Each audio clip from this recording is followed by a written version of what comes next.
Greetings and salutations, everyone. This is your Shogun Sugi here, and today I'm going to be doing a long overdue review out of Kingdom Season 3 and 4. So I decided to bundle up these two together because they're not really that different from each other. Obviously, they have different story arcs, but like artistically at least, they are very, very similar. And that's probably a good place to start, which is the animation. So Season 1 and 2 were done by Studio Pierrot, which is a mediocre animation studio. That's how I would basically put it out, and they obviously are known from their horrible anime original endings that they do sometimes with certain shows as well.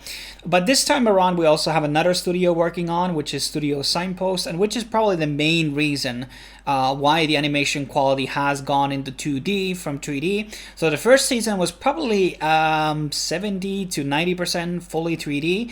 The second season was significantly less 3D, and now I would say season 3 and 4 are like 90 to 95% 2D art. Some of the horses and things like that might be animated in these two seasons, but mostly this is just purely 2D animation. And obviously many people can appreciate that because, you know, the whole community always are super nitpicky on these pretty colors, and everything has to be looking like really awesome and high-end quality. It's like every single anime is like, you know, contrasted into the highest quality animation that Japan has produced, which is like already like a significant achievement on its own because it's so much miles ahead of the animation quality that we see in West or in other regions. Maybe France is kind of similar on the level, but maybe not on the very finesse is not exactly on the same level perhaps, but like, you know, but whatever, it looks good. Okay, it looks a lot better. Some of the characters do look a bit different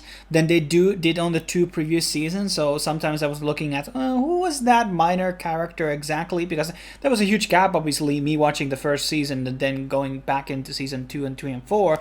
So yeah, there were certain characters which I had to figure out for a second. And obviously something I talked about on the season 2 review is that on the Japanese dub, they use the Japanese names of these historical characters, which actually do have Chinese names. So I was watching with subtitles this time around, which had the correct Chinese names instead of the Japanese names. Obviously, that's a bit confusing because you hear it, name coming out in Japanese, and it's totally different on the Chinese subtitles. So it's a bit like getting your brain wired up, because I'm, you know, as a kind of like guy who speaks kind of multiple languages and is interested in languages in total, like I can't just like, the subtitles are very important to me that they match the actual audio as well, because that's one of the best ways to learn a language, in my opinion, in my experience, to watch foreign shows. But that's enough about the audio and stuff like that. I think that generally the opening songs and the EDs were pretty decent, and the OST in general, okay. It's a pretty grandiose story. Like something we talked about already on the previous review is that this is constantly like in top 10 most selling manga of the year. And sometimes I think about like why there isn't like this super high quality of an audio. Well, maybe it's everybody has their different preference, but when you have like an epic story like Lord of the Rings or Narnia or whatever, like you want a kind of like very, very epic music. That's my 2 cents, but whatever.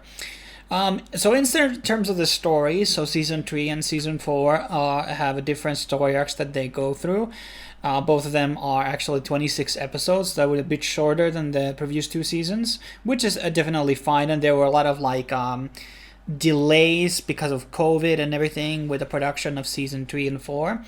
And basically, I have to say that season 3 is my favorite out of all seasons, and that's because of this arc known as the Coalition War, where basically, well, in the very beginning of the season, the rivaling factions basically decide to come together to basically go into the Xin's territory and, you know, take over, what is it called, the capital, Xiaoping, Guangzhou. Okay.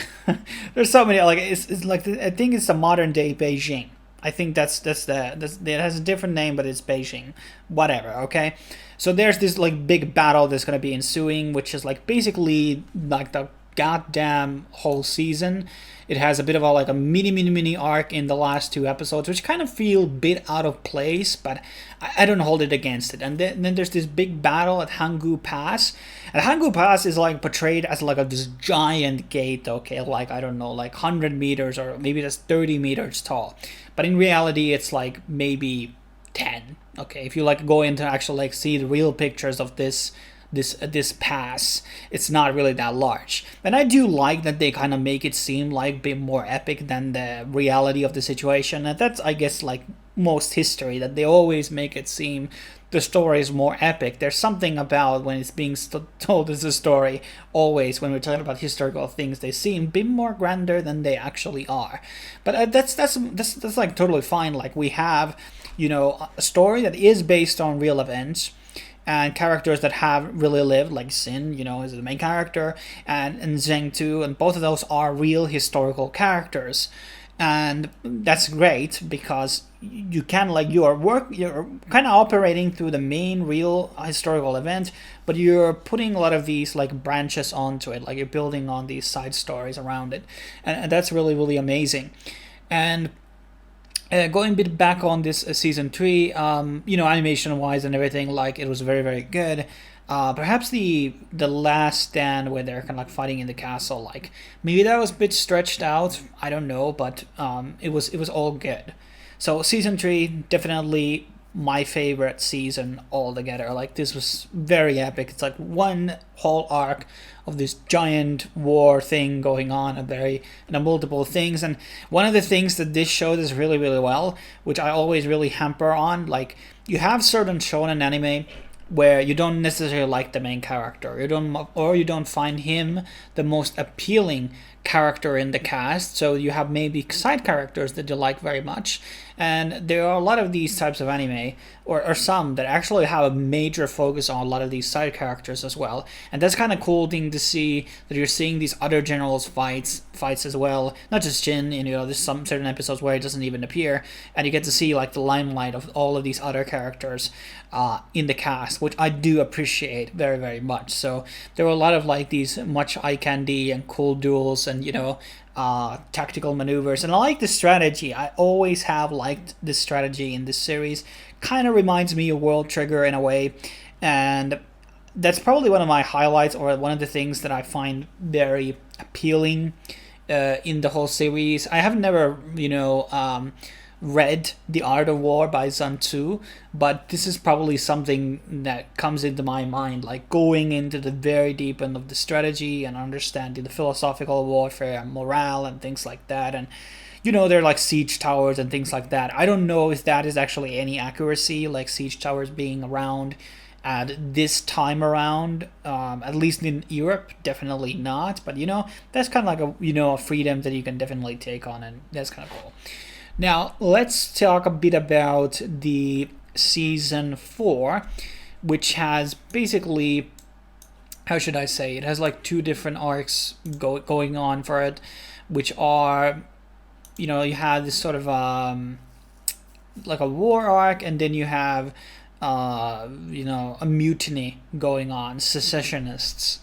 And this, so we talk about the Buwei, which is the merchant dude, okay? He's the merchant guy who was going and talking about the philosophy about money. And there's like a very cool scene in season 4 where his ideology is like pitted against in Zheng's ideology. They talk about what is like the path to how society should be basically built on, which is something good, because the series is kind of focused a lot around like warfare and being the great leader, but it's not necessarily like having a very there's not maybe a moral framework where they talk about like killings and, you know, is it okay to invade, and like this is a pretty like an imperialist thing to basically unite all the, you know, nations under one. And okay, the pretext here is that the peace will ensue because of it, and maybe there's a definitely argument to be made that was, you know, even historical context or even the series, that was the right thing to do. Personally, not a big fan of imperialism. I'm kind of decentralist in a way, so but just still kind of enjoy the story. It doesn't matter like what my personal preferences are. So So just a couple of things I have to add here. So one of the things I don't understand about the story, maybe this is something to do with the Chinese courts and everything, like Lu Buwei, everybody knows that this guy has been fucking around and like funding the enemies and like doing coups and like shit like that. And he's like barely being going into the sentence. Like at no point Zheng is like, hey, I'm gonna be setting an assassin and killing this fucking guy off, the face of the earth. Like, this is like weird that this guy can do all of these like types of random shit and still like, get away with it, which doesn't like when the stepbrother Cheng Jiao, that arc was also good. I really like this one because there was a redemption arc for Zheng, because he's the villain in the first season, and now he is basically the good guy, and he's also against Lu Buwei, and I really like that dynamic there. But once again, like, I don't know, understand this like point about like Lu Buwei, like why is this guy getting around? Like why the climax of his you will know what I'm talking about once you get into season 4. Like why that climax took so long to basically get there. But I don't really have much else to add here. I think season 3 and 4 are pretty great. There's some character developments, some romance developments between Zin and the two waifu candidates here. I don't know, actually, back in that time, you had a lot of concubines, so basically there could have been like a potential of both of them becoming wives of Xin. Who knows what's going to be happening in the end. It's not something that I'm really interested in, but whatever. And I did like the Zhang has her like arc ending in the last 2 episodes of like season 3, so that also gets a bit of a conclusion of her own story arc. One of the things I also have to mention about season 3 and 4, because I was constantly also looking a bit around the wiki. In the season 2, in my season 2 review, I talked a bit about that there are some problems in like this series when they're talking about the geographical area of China and trying to make it understand for the viewer like which territory is which.